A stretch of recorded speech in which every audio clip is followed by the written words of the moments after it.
အားလုံးပဲမင်္ဂလာပါကျမနာမည်ရွှေဖြစ်ပါတယ်ကျမကဒီနေ့မျှဝေပေးခြင်းတဲ့အကြောင်းအရာကအခုခေတ်မှာဆိုရင်ကျမတို့လိုအမျိုးသမီးတွေကစိတ်အခြေအနေနဲ့ပတ်သက်ပြီးတော့ပြဿနာတစ်ခုကိုရင်ဆိုင်နေရပါတယ်အဲ့ဒါကတော့ကျမကိုယ်တိုင်အရင်ကတစ်လလုံးကခံစားခဲ့ရတဲ့အတွေ့အကြုံတွေကိုပြန်လည်မျှဝေမှာဖြစ်ပါတယ်ဆက်လက်ပြီးတော့နားထောင်ပေးပါရှင်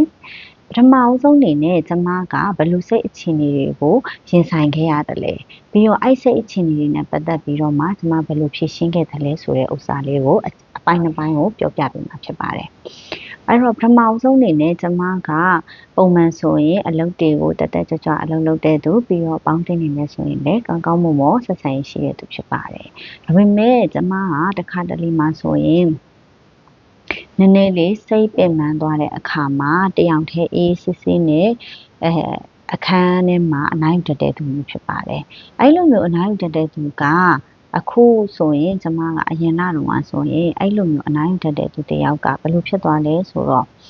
ကျမအလုပ်တွေကိုလှုပ်ချင်ကိုင်းနေစိတ်မရှိတော့တဲ့အခြေအနေမျိုးဖြစ်သွားပါတယ်။ပြီးတော့ကျတော့ကျမကအခြားလူတွေနဲ့လည်းစကားမပြောချင်တော့ဘူးမတွေ့ချင်တော့ဘူးဒါမျိုးတွေခံစားခဲ့ရပါတယ်။နောက်တစ်ခုကကျတော့ခီးတွေသွားတာမျိုးတွေနဲ့လည်းကျမအဆင်မပြေဘူးဖြစ်တယ်။အစားအသောက်ကအစားပြတ်လာတယ်ပေါ့နော်။ဒီလိုမျိုးစိတ်အခြေအနေတွေကိုကျမတရက်လည်းမဟုတ်ပါဘူး။တစ်လလုံးကျမခံစားခဲ့ရတာဖြစ်ပါတယ်။အဲ့တော့ပထမတော့တစ်လလုံးခံစားခဲ့ရတဲ့အခါမှာပထမတော့ကျမတစ်ရက်နှစ်ရက်သုံးရက်ဆိုပြီးစောင့်ကြည့်ပါတယ်။ဒါဟာအဲ့လိုမျိုးရက်ပိုင်းနဲ့ပြီးသွားတာမျိုးမဟုတ်ဘဲနဲ့ကျမတစ်ပတ်လည်းမရဘူးနှစ်ပတ်လည်းမရဘူးအဲ့တော့နှစ်ပတ်လောက်ဖြစ်လာပြီဆိုတော့ကျမကိုယ့်ကိုအများကြီးတွေးရပါတော့တယ်ငါဘာကြောင့်ဖြစ်နေတာလဲဒီလိုမျိုးဖြစ်နေတဲ့ဟာငါရှေ့ဆက်ပြီးတော့မှဘဝတစ်လျှောက်လုံးမျိုးဒီလိုပုံစံမျိုးကြီးနဲ့ပဲဒီလိုစိတ်အခြေအနေနဲ့ပဲဖြတ်တန်းရတော့မှလားပြီးတော့ကြတော့ဒါဟောငါဘယ်လိုကြော်လွှားရမလဲဆိုပြီးတော့ကျမအများကြီးစဉ်းစားတယ်ဒါပေမဲ့အဲ့စဉ်းစားပြီးတော့လေအဲ့ဒါဟာနောက်ထပ်တစ်ပတ်ကကျမဆက်ပြီးတော့ပဲအဲ့စိတ်အခြေအနေနဲ့ပဲနေပတ်နေတယ်ပေါ့နော်အဲ့တော့ကျမဘာကြောင့်ဖြစ်တယ်လဲဆိုတဲ့ဥစ္စာကိုကျမမေးရတယ်ပေါ့နော်မေးတော့ကြတော့အဲ့မှာဆိုရင်ကျမကိုကိုညီပြီးတော့မှဝိုင်းဝန်းစဉ်းစားပြီးတဲ့သူတွေရှိပါတယ်အဲ့ထက်မှဆိုရင်ကျမအဖြေ၃ချက်တွေ့ပါတယ်ပေါ့နော်အဲ့အဖြေ၃ချက်ကနံပါတ်1ကကျမနံပါတ်1ကကျတော့ကျမဟာအသက်40ကျော်ပြီပေါ့နော်အသက်40ကျော်တဲ့အခါမှာကျမရဲ့ဟော်မုန်းချင်းချက်ကြောင့်မလို့စိတ်အတက်ကြကျန်းတဲ့အနေအထားမျိုးလေးတွေလူယူဆရပါတယ်တဲ့နံပါတ်2ကကျတော့ကျမဒီလိုမျိုးဒီအသက်40အထိကျမကလှုပ်ရှားရုန်းကန်ခဲ့တာဖြစ်တဲ့အတွက်ပေါ့နော်အခုချိန်မှာတုံ့ကနေရက်သွားလိုက်ရတဲ့ဂျမ်းဖြစ်သွားတဲ့ပုံစံမျိုးပေါ့နော်အဲ့မျိုးအခြေအနေတစ်ခုလို့လည်းယူဆရပါတယ်တဲ့နံပါတ်3ကကျတော့ကျမကတယောက်တည်းရက်တည်ရတယ်သူဖြစ်တဲ့အတွက်ဒီမိသားစု pressure မျိုးလေးတွေမခံစားရဘူးပေါ့နော်အဲ့တော့မခံစားရတော့ကျတော့စိတ်ကဆွဲမိဆွဲရဘာမှတွန်းအားတွေမရှိတော့ဘူးဆိုတော့ကျမရဲ့စိတ်ကစိတ်အခြေအနေကလည်းဒီလိုမျိုးစိတ်လေးတာလိုဒီလိုစိတ်ခံစားချက်မျိုးတွေကိုလည်းခံစားရတာအဲ့လိုယူဆရပါတယ်အဲ့တော့အဲ့လိုမျိုးဒီအခြေအနေကိုဒီလိုမျိုးယူဆလိုက်ပြီးတော့ကြတော့ကျမပြန်ပြီးတော့ဘာလုပ်ရမလဲဆိုပြီးတော့တွေးပါတယ်ပေါ့နော်အဲ့လိုမျိုးအခြေအနေမှာတခုရှိတာသူများတွေကပြောတယ်ပေါ့နော်ဒီလိုမျိုးစိတ်အခြေအနေအဆင်မပြေတဲ့အချိန်မှာလောက်ရမယ့်ဥစ္စာလေးတွေဒါကိုလည်းကျမလေ့လာပူပါတယ်အဲ့ဒါကဘာလဲဆိုတော့စာဖတ်တာတို့လေ့ကျင့်ခန်းလုပ်တာတို့ဘာသာရေးလိုက်စားတာတို့ကိုဝါသနာပါတဲ့ဥစ္စာကိုတခုခုကို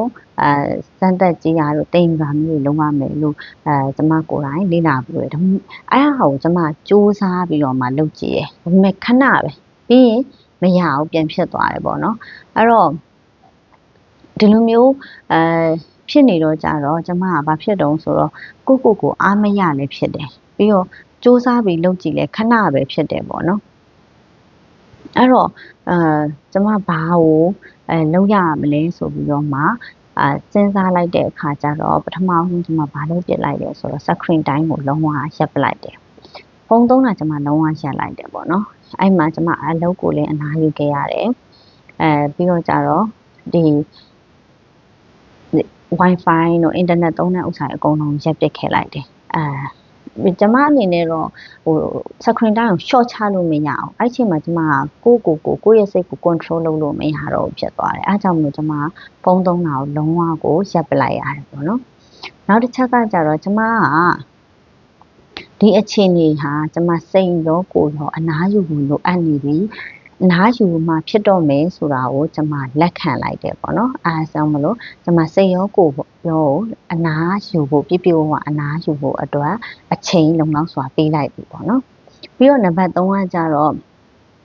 အဲ့လိုမျိုးအချိန်မှာကျမရဲ့စိတ်မှာအတွေးတွေပေါ်တယ်ခံစားချက်တွေပေါ်လာတယ်အဲ့လိုမျိုးအတွေးတွေခံစားချက်တွေပေါ်လာတဲ့ဥစ္စာကိုကျမကအတိမတ်ပြုလိုက်တယ်။ဩကျမတို့ရဲ့အတွေးတွေထဲမှာတော့စိတ်တူတာတွေရောဒေါသထွက်တာတွေရောပြီးတော့မကျေနပ်တာတွေရောဝမ်းနည်းတာတွေရောအားနည်းတာတွေအစရှိသဖြင့်အတွေးပေါင်းမြောင်များစွာခံစားချက်ပေါင်းမြောင်များစွာနဲ့ဖြစ်နေရပေါ့နော်အဲ့ဒီချိန်မှာကျမရဲ့ရင်ဖွင့်ပြောပြလို့ရမယ်ကျမရဲ့အမကိုကျမအားလုံးကိုတေချာသွားပြီးတော့မှပြောဆိုရင်ဖွင့်ခဲ့တယ်ပေါ့နော်ကျမရဲ့အမကလည်းတေချာနားထောင်ပေးတယ်နားထောင်ပေးပြီးတော့မှကျမကိုဘာလုပ်ပေးလဲဆိုတော့အကြံပေးခဲ့တယ်ပေါ့နော်အဲ့ဒါကဘာလဲဆိုတော့နံပါတ်၄အနေနဲ့ဒါလေးတွေကိုကိုယ်စိတ်မှာဖြစ်ပြီးဆိုရင်တဲ့သူကစိတ်တူနေတယ်ဆိုရင်စိတ်တူတယ်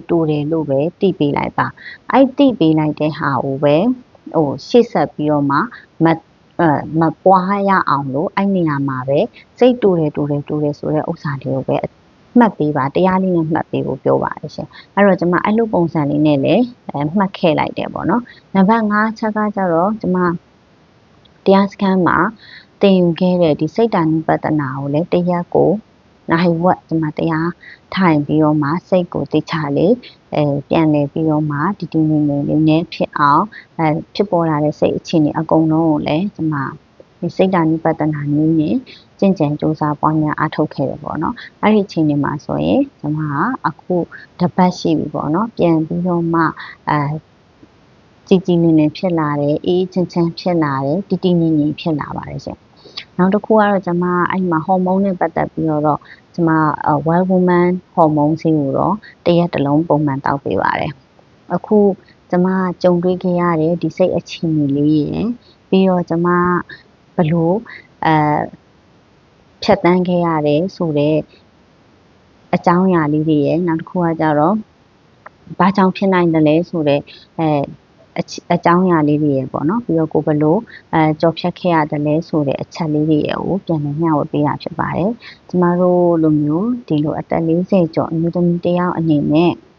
စိတ်အခြေအနေနဲ့ပတ်သက်ပြီးတော့မှပြဿနာတွေရှိခဲ့တယ်ဆိုရင်ကျမနဲ့တူခဲ့တယ်ဆိုရင်ကျမရဲ့နည်းလမ်းလေးတွေကိုကျင့်သုံးကြည့်ပါအကယ်၍အဆင်ပြေတယ်ဆိုရင်ကျမကိုcomment မှာပြန်ရေးပေးခဲ့ပါကျမနဲ့အခြေအနေတူတဲ့သူခံစားချက်တူနေတဲ့သူတွေရှိရဆိုရင်လည်းကျမနဲ့အတူတူ